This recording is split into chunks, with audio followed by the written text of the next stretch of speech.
Hi. Cool. So today we're talking about why funnels don't work and what does. And I think that, this is such an important conversation because I think it's just one that's like not happening enough in the online space. Like what I hear all the time is sort of this like, a shiny object kind of thing where it's like funnels are the holy grail. If you can figure out, how to make funnels work, you get passive income. It's a whole thing. And you work from the beach and never have to work again. And it's just not true. And it's not what's really happening for anybody, truthfully.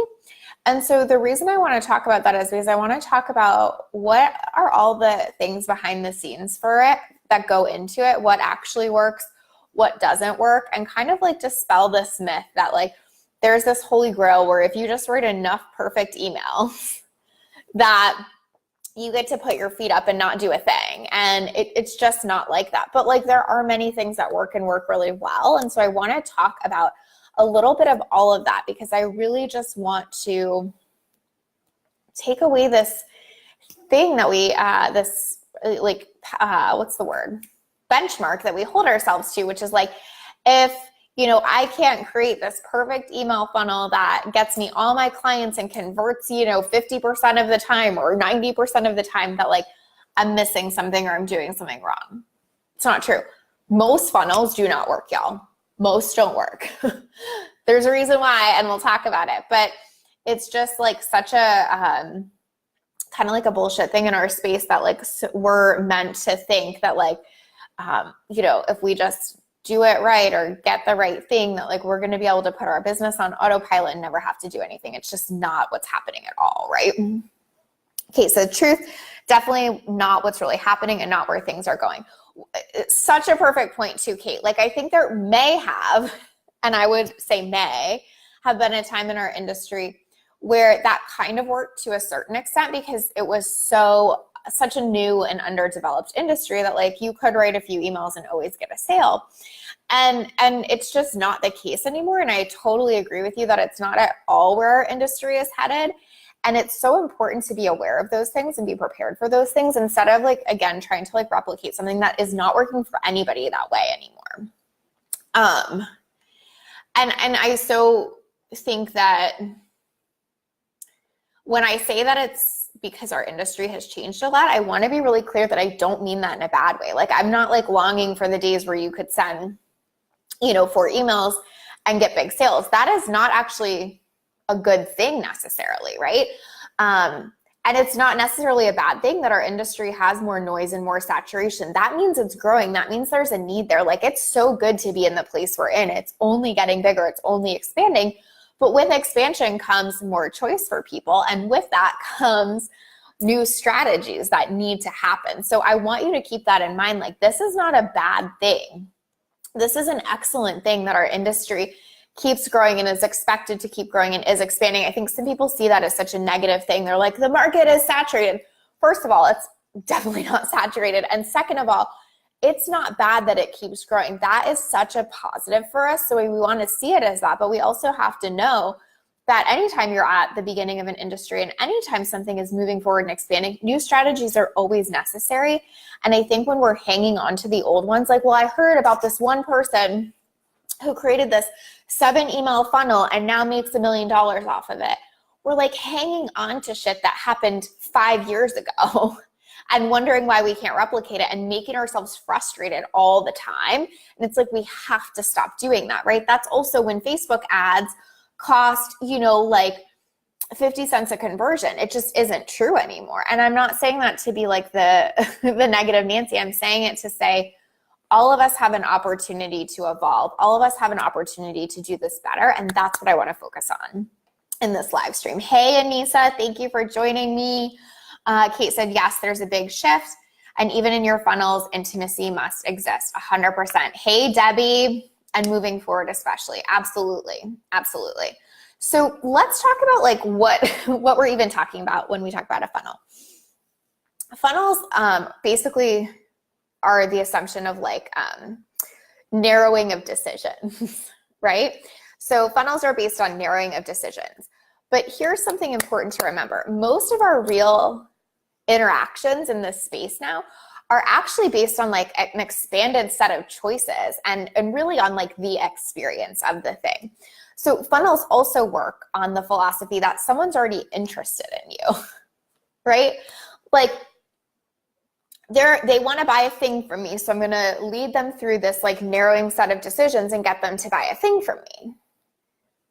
Well, that doesn't work necessarily if they're not bought into you, if they're not already interested in you, if they don't feel some intimacy with you.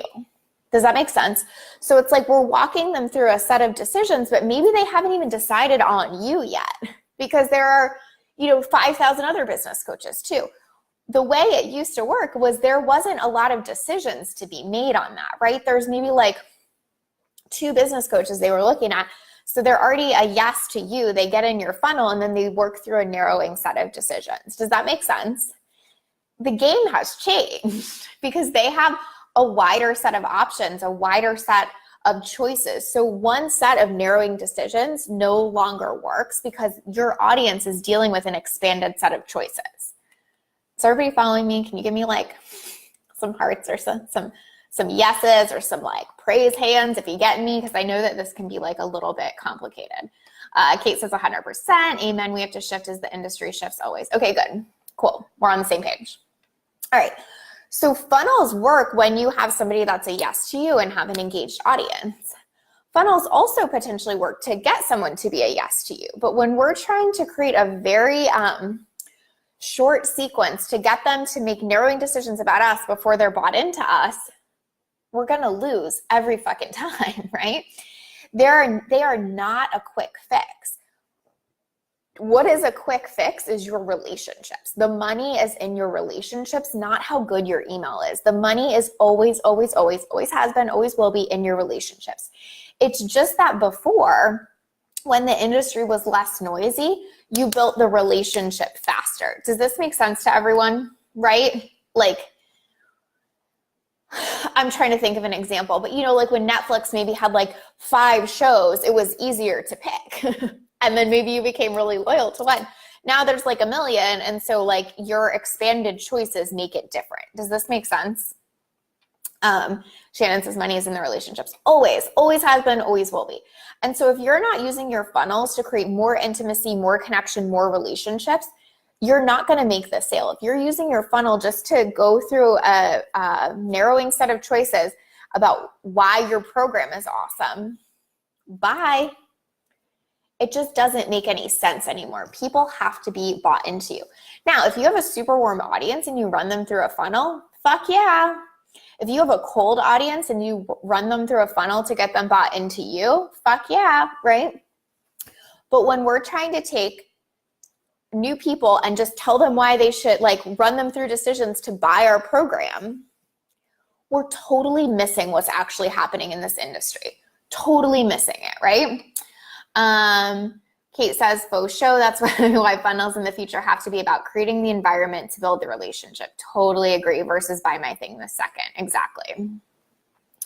Anissa says, so essentially it's having a really good email marketing campaign in addition to networking and social media, but capturing email signups and sending a weekly email to build the relationship.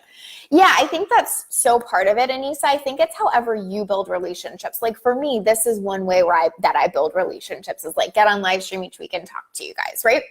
And so then if like let's say you guys that all just did my challenge, then I'm on here, then I send you through an email sequence. Guess what? That funnel might make me bank because y'all just built so much relationship with me through my free challenge, through my live streams, through my videos, etc.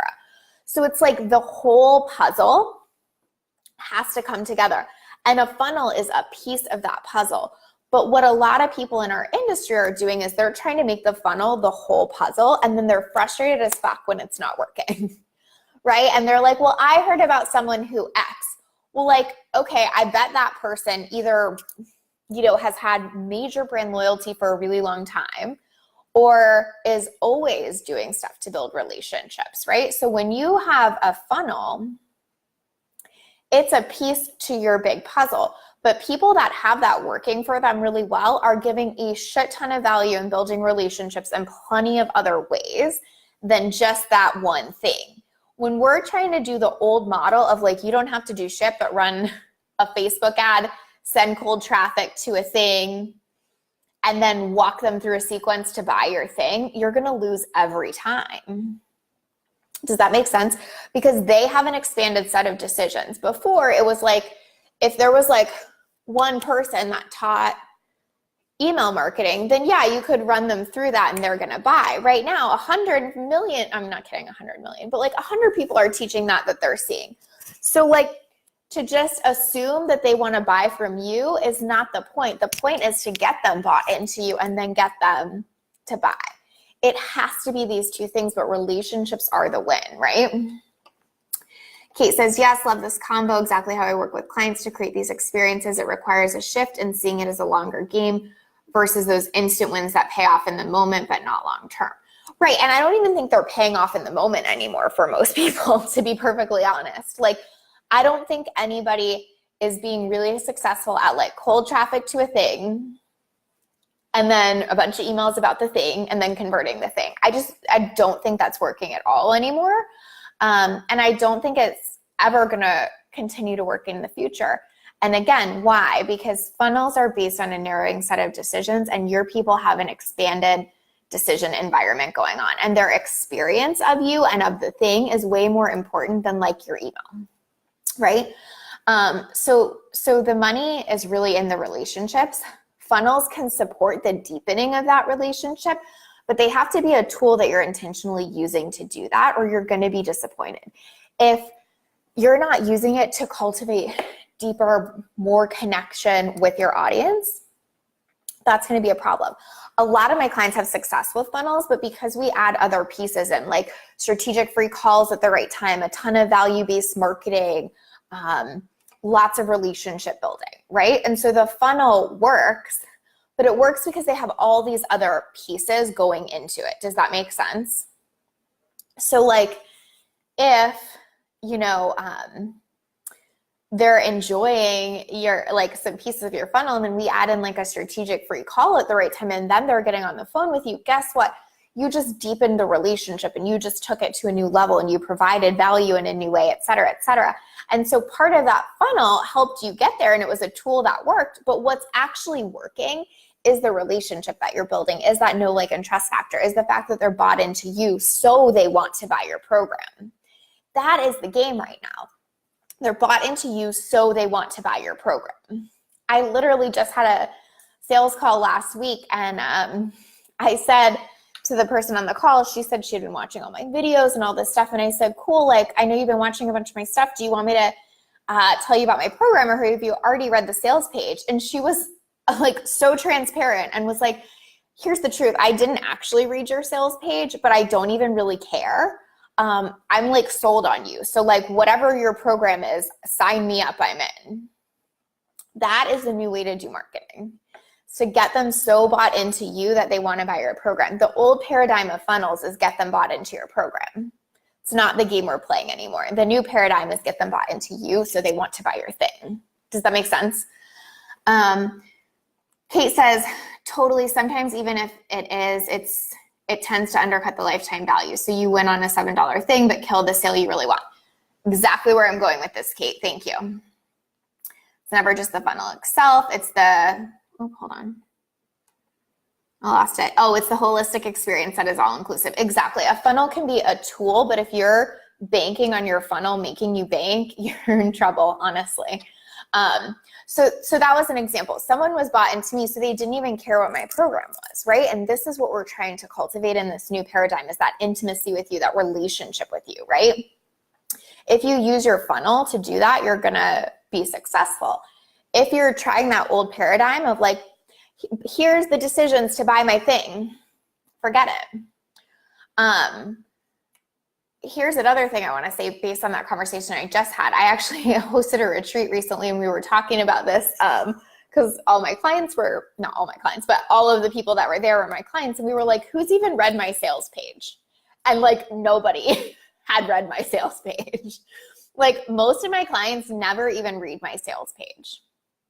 That is so important because the funnel is completely aimed at like moving them to your sales page. And what we're trying to do, what this industry is moving to right now, is that they're so bought into you, that like the sales page is like maybe a step that they'll do or not do. Does that make sense? It's not like, that's like the holy grail in funnels to a certain extent. It's like we're driving traffic to the sales page. And don't get me wrong, sales page is still a piece of this equation, but just like anything else, it is not the full piece at all. What I want is for that to be like, the thing that they're doing when they're already ready. They're like, I'm so bought into Lacey. Oh yeah, I guess I'll go check that page out, right? Sarah says, I remember when I had no clue what an email funnel even was and you had to explain it to me, and now my coaching is almost sold out, and you're right, it's not really because of my funnel. Amen. It's because of your relationships, right? It's because you get on the phone, you build relationships, like you really take it to that next level with them. So this is so key. Again, most of my clients never even read my sales page because they're bought into me. So if you're trying to make a funnel that's just about your program, that's just about your program, that's just about your program, it doesn't matter. In fact, I would say that most of the time, your program is not the thing that sells it. Your way of building a relationship, your way of being visible is the thing that sells it. Allie says, it depends on how you want to show up as a business owner. Not everyone wants to manage a group or write 6 months of content at a time. Totally, but I think that anyone that wants to sell anything online, it has to be like, they have to have a brand, right?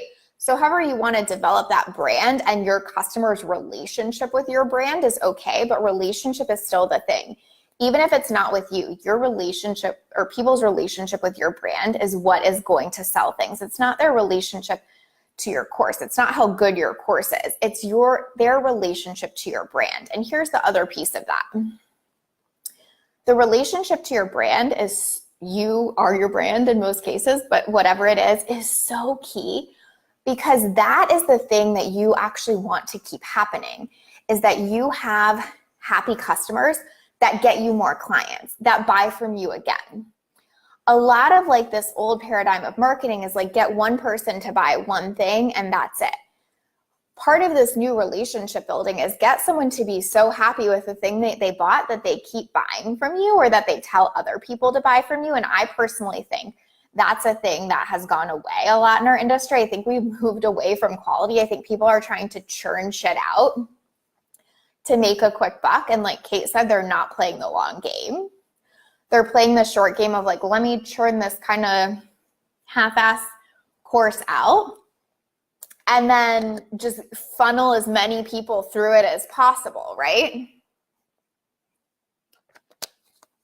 And personally, I think that's going to get more and more expensive and work less and less and less. Because what we are really looking at, again, is this relationship paradigm. If you can create something stellar, build a relationship with people, get them bought into you, then get them bought into your stellar thing, guess what? Their brand loyalty is through the effing roof. It's through the roof. I'm going to give you an example of this, which is not like a perfect example, but just because it's coming to mind right now. I didn't really plan on talking about this, but just for perspective. So you guys know I have a Happy Thought show. Well, we had a retreat. Every person that came to that retreat had been a client of mine. They had already bought something from me and they had been a client. We didn't even have a sales page. Okay, like we still don't have a sales page. Kate Boyd is still working on creating our sales page for us. And I don't say still like she's been slow. I say still like we just haven't prioritized it. So every person that came to that was a client. All of them had such an amazing experience at that retreat that they all said, can you please do another one and we'll all sign up? Guess what? They're all coming to a May retreat. That brand loyalty is so important as choices get expanded, because it's not like they're picking my retreat because it's the only retreat to pick from. There are so many. They're picking my retreat because they're bought into me, and because they're bought into me and they had a good experience with me, and now they want to keep buying from me. So it truly is that relationship. Now that's technically a funnel in the sense that like, you know, they came in, they bought a thing, they bought another thing, they made a choice to buy another thing. So I'm not saying that they're like the term funnel or anything is bad, right? I'm just saying that this is the way to make money off of relationships, and this is the way to build your business. You have to have them bought into you and your brand. And then secondarily is getting them bought into your thing.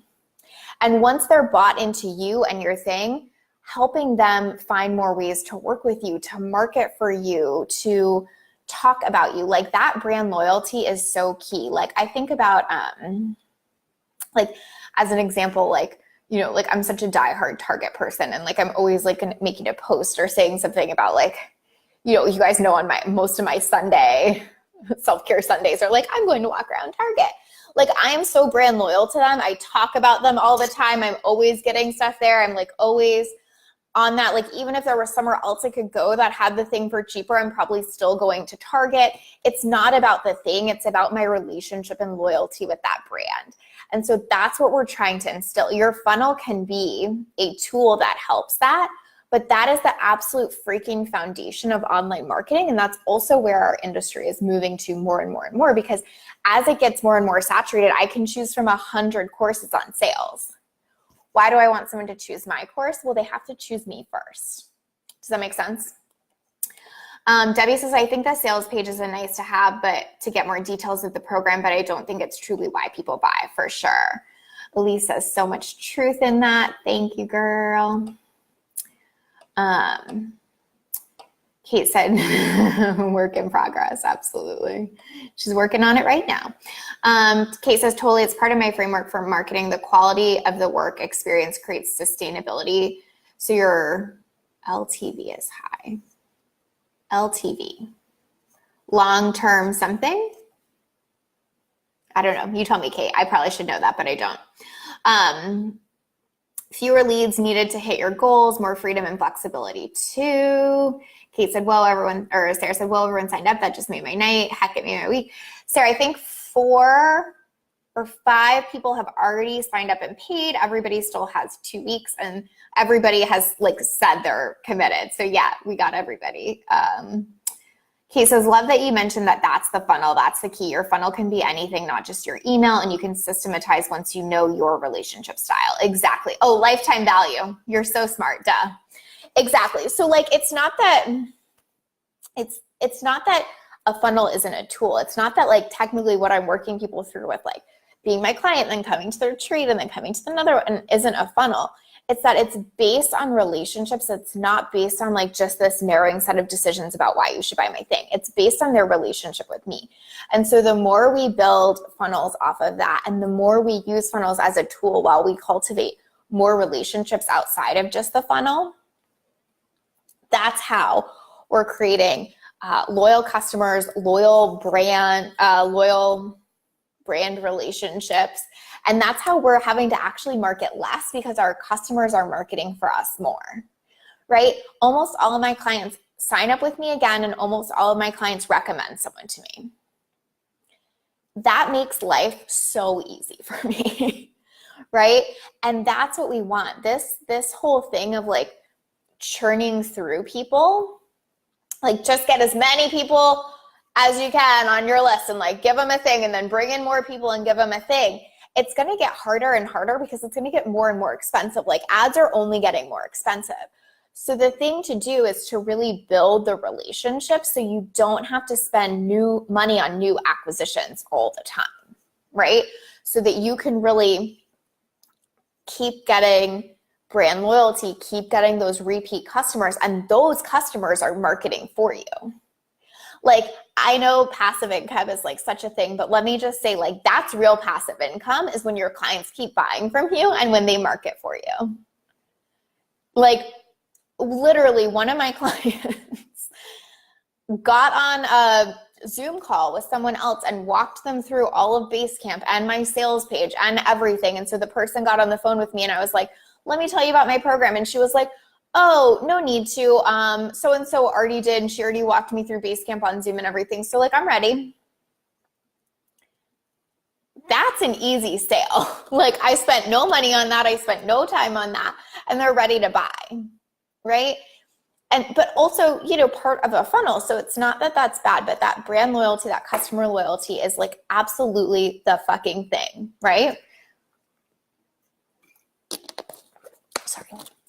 So what else do I want to say about that? Oh, I want to say that like really important that all of your puzzle pieces come together, right? So like you have to know how to bring all of this together. Like where do you build the relationships? Where in your funnel are you cultivating that relationship? Where are you getting them sold on you? So in value-centered sales, one of the things I talk about all the time is starting, getting, and keeping the sale. I'm like, right? And so you have to know that as it relates to all of this. So if you want to build that relationship, how are you starting that? How are you really cultivating that on the front end?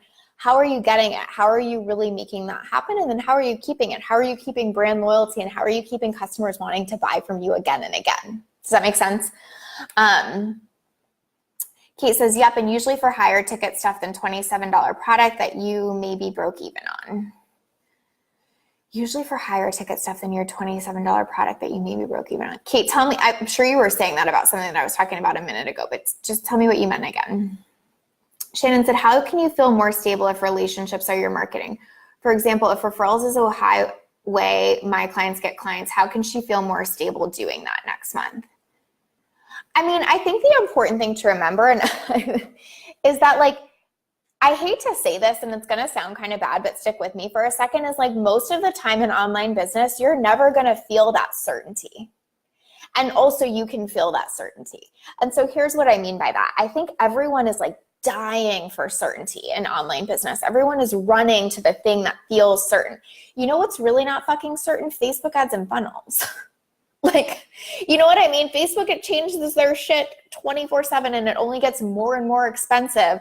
And your ad could stop working tomorrow and your funnel could, you know, just like all of these things have changed in our industry, right? So like, I think the point is that we're always looking for the thing that's certain. Like I need to know where my next, you know, 7 clients are coming from. What's certain, what's certain, what's certain. Guess what? If you're in this game, if you're growing with this industry, nothing to a certain extent is certain. And also, what I am absolutely certain about is that my next client is always coming because I know I'm doing the right things. I know I'm building the relationships. I know I'm creating happy customers. I know I'm asking for the referrals. I know I'm marketing. I know I'm selling. That is my certainty, if that makes sense, is what I can do, what relationships I can build and how I can capitalize on those. When we're trying to look for this outside thing to give us certainty, we're always going to be disappointed. And honestly, it's how we make really bad business decisions. If I based my whole business on what can I do to make certain that that happens, I'm going to make really bad and not strategic business moves, right? Like I think I've said this on here a lot, but I want to say it again, is that I don't think business school was like the greatest thing I've ever done, but one of the things I love most about the fact that I went to business school is that much of what we did was spend all of our time studying how big companies fucked it up, right? How they like made the wrong decision, took the wrong turn, how they fucked it up. And the reason I really appreciate that is because it gave me this perspective that like nothing is certain, but you can be strategic and keep moving in the right decision and making the right direction and making the right decisions. And so I think that we all have to get comfortable with some level of uncertainty, because the more we try to run for it, the more we're making decisions based on an emotion and not based on what actually makes sense for our business. We're making decisions to bring down an uncomfortable emotion instead of strategically what makes sense to move forward. So I hope that's helpful. I think that you can be really certain and not have to run for certainty all the time, right? Like I'm certain that my relationships and happy clients get me more. Like I'm certain of that. And also I can't say to you, and I know where the next 20 people are coming from, but I know they're coming because of those things. Does that make sense? Kate says, strategize, look at the data, tweak and repeat 100%. Oh, Kate says related to your version of passive income with people marketing for free for you. Costs you $0 and results in bigger sale usually 100%. Yep. Katie, hey Katie, I can't wait to see you this week. Katie said referrals are forever. Totally agree with that. Referrals are like the thing that like what's the word? Almost like proofs, like what? I can't think of the word. I want to say fireproofs, but that's not what I mean, but let's just go with that so I don't have to spend 20 minutes thinking about what I mean. Like fireproofs your business in the sense that like this marketplace could shift a lot tomorrow, but those referrals are forever, right? Yes, totally, that feeling of certainty. Exactly. So some of our work, is to help people get really uncomfortable with the feeling of uncertainty. But I totally get what you mean. I mean, there's so much attraction when we hear people say like, I built a funnel and now it just like makes me business on repeat. But like the thing I would say to that is I bet you a lot of things are happening. I bet you they're looking at that funnel, testing and tweaking it all the time, but they're spending a fuck ton of time on that. I bet they're marketing otherwise. I bet they're doing plenty of other relationship building and visibility tactics, right? And so a lot of times what happens is we just like take one thing and we just go, oh, that has to be the thing. And that's what will make me, feel certain and whatever. And that's what I'm trying to say here today is that it's not that funnels are the devil. It's just that when we extract that piece from a full holistic strategic plan, we're always going to be disappointed. When we use that as a tool to build relationships and to deepen our relationships and to, help our customers take a journey and get to know us better and get to buy from us again and again, that's awesome. So that's what I really want you to take away is that what works is using funnels as a tool for relationships because your money is always in your relationships. And those are the things that keep your business going like forever and ever, right? And when you're in this mentality of like, how do I get enough people through my funnel and you're churning through people and you're seeing people as like conversion dollar numbers instead of like humans that you're building relationships with, like Kate said, you may make a quick buck. And honestly, I think it's even hard to do that now because of how expensive ads are getting, but you're not going to profit off of that for a long term. And you're going to just churn through people and cash fast. If you're using a funnel, again, as a tool to get someone bought into you, and then they're buying from you again and again, and they have so much brand loyalty, and then they're recommending people to you, and that becomes your funnel, guess what? Your business is sustainable for years to come. And even though it's never certain, that certainty grows and grows and grows, right? Like for me, I never worry about getting clients anymore, ever, because I am so certain that that's coming because of the relationships I have and the things that I've done and the happy customers that I have. Do I even know where my next 2 clients are coming from? I really don't. I just know they're coming. So my certainty is different. I think that's the place that we need to get comfortable with is like knowing they're coming without having to know exactly from where. But if you have those relationships, they're coming. Does that make sense? And if you use funnels as a tool for those relationships, like power to you, right? But if you're trying to just extract that piece and then make that work to get you everything you want, it's getting harder and harder and harder to do that. And again, it's not that that's bad. I cannot stress that enough. Like I think that so often we're so scared of change. So scared of change. The industry is changing. Oh my God, funnels don't work anymore. They work differently than they used to. It is so fucking exciting, you guys, that our industry continues to grow, that new entrepreneurs are entering the market every day, that new business coaches are popping up every day, et cetera, et cetera. Like that, I mean, I literally have goosebumps because that excites the shit out of me. That's sustainability that our industry keeps growing. It's not sustainability if it stays small because then there's no pool. It's amazing that it's growing, but we have to be willing to grow with it. And the other thing I want to say about that, now that I'm on a tangent, is that that is your win as a small business, is that you are fucking adaptable. What's so tough for big businesses is that they have to have a strategic plan because it's like turning the fucking Titanic when they want to do something different. And so when the market changes, it can be very scary for them. For us, we don't have to turn the Titanic. One of our biggest value points as a small business is that we can be adaptable. We can change our strategy tomorrow. We can adapt to a changing marketplace so quickly. That is exciting. That is our value. We should not be trying to operate like a big business who's, planning 18 months ahead. We should be adapting to the changes our industry is making because it is so exciting for us when our industry grows. Does that make sense? Katie says, we are still 90% referrals. We did the math after our fall coach training enrollment and I was blown away. I thought it was 75% and that was high to me. 90% is fucking amazing, right? And it's also because you guys have an exceptional program, so people want to refer people to it. And I think that that's so undervalued in our industry, is giving exceptional service. It's not selling some course that took you 2 days to create. It's giving exceptional service and results, right? Thank you, Shannon. I'm so glad you love it. Lorianne says, this lesson learned really well this past weekend. Love it. Elise says, I'm so excited that it's growing in a more connection focused way. Exactly. Kate says, yes. Kate, we're like vibing today, right? We're always on the same page. Kate says, master the basics of human connection and relationships and you can adapt to anything and succeed. I think that's so true. Like, I feel like because I'm strong at building relationships and because I know what my zone of genius is, I know what I'm good at, I know how to function in this business, and I know how to build those connections, this could burn down tomorrow and I could go start another business and I would just do the same shit, right? Hi, Anna.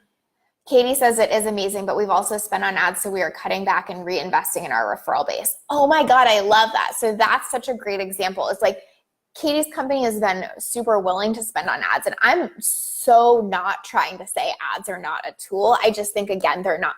When you look at them in a bubble and you're like, ads are the thing, that's when shit goes wrong. And so they've even spent on ads and realized that their value comes from referrals, which are free. So they're going to spend more money and more investment in their relationships and in their referral base. Duh. So good, right? Yeah, when my clients refer me, I usually do a couple things. I send them a gift. I usually give them free coaching, things like that. And so I'm spending, but I would much rather spend on sending a client a gift than throw that money at Facebook. You know what I mean?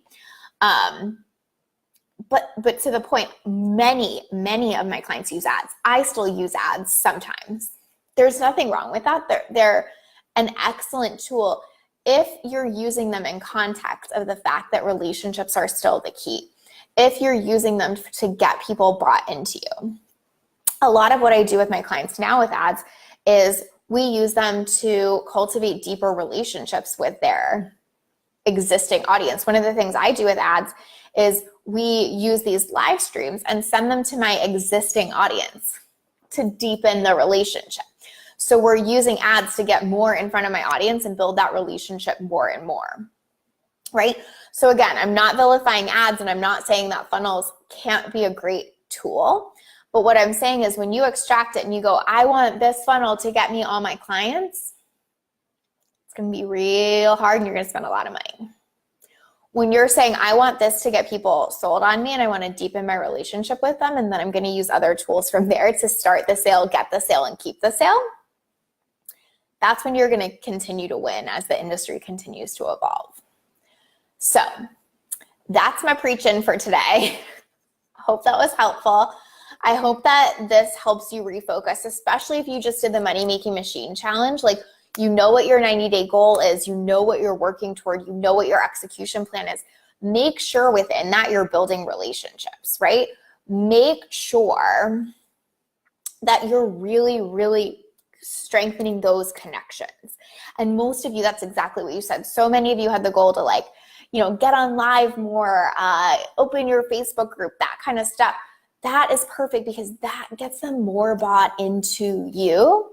And then the sale is so much easier, right? Kate said, oh my God, I just did a whole live a couple weeks ago about creating that context and what to think about versus focusing on the point of sale alone, like a sales page, same wavelength as usual. Exactly. The sales page is like this thing that, you know, like I think most of us still want to have because it shows like we're legit and we actually have a plan, right? But it is like not the thing. When you pull something out and you're like, my sales page has to be perfect and then everyone will buy, you're just screwing yourself. It's always the holistic thing, but it always starts with the relationship. Always, right? And that is the key. Now, if you have a great relationship and you add a great sales page on top of that, cool, you're just making it better, easier, faster, don't get me wrong. But if you don't have that great relationship and you're trying to use things like funnels, ads, and sales pages without it, You're gonna be disappointed every time and you're gonna spend a lot of money. So I hope this helps. You can absolutely still use funnels. I am not saying they're like the devil by any means, but what you have to do is use them to build relationships, use other things with them. Think of them as a holistic, think of your business as like a holistic thing and them as like one piece of it. That is not your business, right? Your business is like all these things that help you build relationships, and funnels may be a tool in it. Okay, that's it for me. I hope that was helpful. If you're watching the replay and you have questions, feel free to comment. I always come back and check them. If you did the money making machine challenge, I hope this context helps even more for you to focus on your 90-day goal. And remember, if you did the challenge, you have a special discount, 10% off any of my intensives, but there are only a couple spots left. So if you're interested in that, make sure to jump on it. And I hope you guys have an amazing week. I love you all. Thank you so much for joining me, and I will talk to you guys soon. Bye.